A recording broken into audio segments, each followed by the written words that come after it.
Svetlana Markarian, a well-known blogger in Armenia, stands out for her sharp nationalism and Dashnak views. Even from head to toe soaked in Armenian chauvinism, Markarian, unable to withstand Armenian brutality, wrote about the atrocities committed against Azerbaijanis. In 1988 in Khalisa village of Vedibasar Mahal, Svetlana Markarian saw the inhuman atrocities committed against peaceful Azerbaijanis in front of her eyes. She wrote about them in detail in the series of articles, Stabbed in the Back. The author documented the facts of violence, atrocities, and robberies committed by Armenians on November 30th, 1988, in the village of Khalisa, Vedi district. The example of these events clearly shows the crimes of former Prime Minister and writer Vazgen Sargsyan. Apparently, Armenian writers have an inherent tendency to sadism, killing children and women. The greatest heroism of Vazgen Sargsyan, the national hero of Armenia and so-called Artsakh, who was shot in the parliament in 1999, is that he killed innocent, unarmed women and children only because Azerbaijani blood flowed in their veins. In his article, Markarian accurately portrays the atrocities committed by Vazgen and his armed gang. We present you excerpts from the articles of the author herself, who conveys in great detail the horror of sadism used against the peaceful inhabitants of Khalisa village, Vedi district.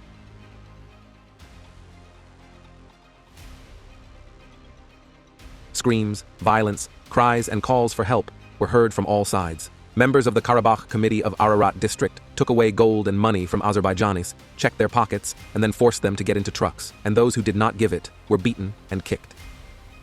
The author emphasizes the treacherous robbery of the peaceful population of Western Azerbaijan by the Karabakh Committee. Representatives of the Karabakh Committee of the Ararat district robbed Azerbaijanis and forcibly evicted them from their homes. Among them, I recognized Vazgen Sargsyan and another man named Kamo.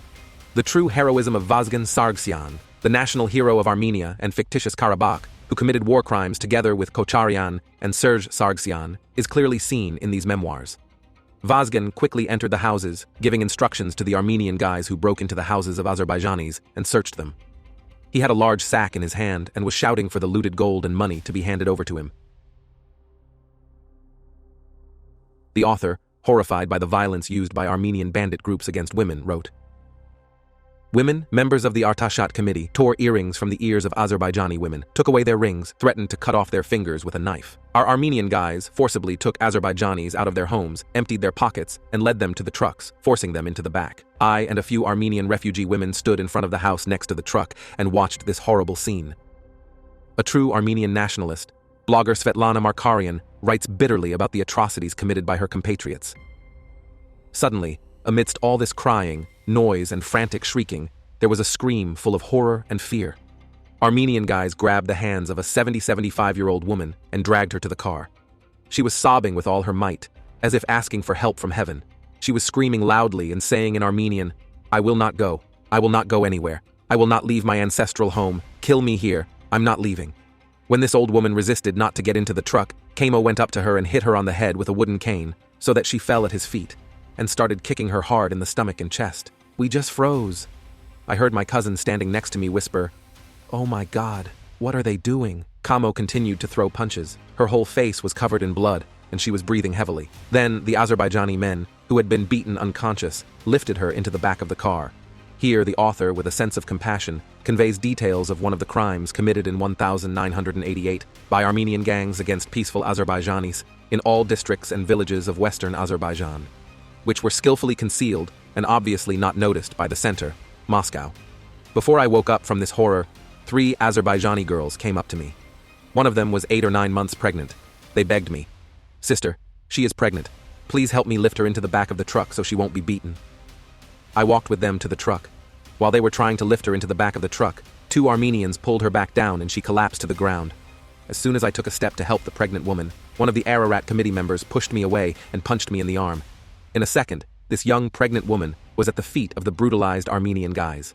I turned away so as not to see all this, but I heard these words from the loudly sobbing, screaming Azerbaijani women. "Beasts! Stop beating! She is dead!" When I turned around again, I saw the pregnant Azerbaijani woman had already been put into the truck and had clothes put under her head. I did not realize whether she was alive or not. An Armenian refugee woman standing next to me, who was watching the scene, said that if she was not dead yet, she would surely die on the way. The author, who is one of the Armenian extremist activists, notes the aggressive attitude of her fellow activists towards her because they wanted to help the pregnant Azerbaijani woman.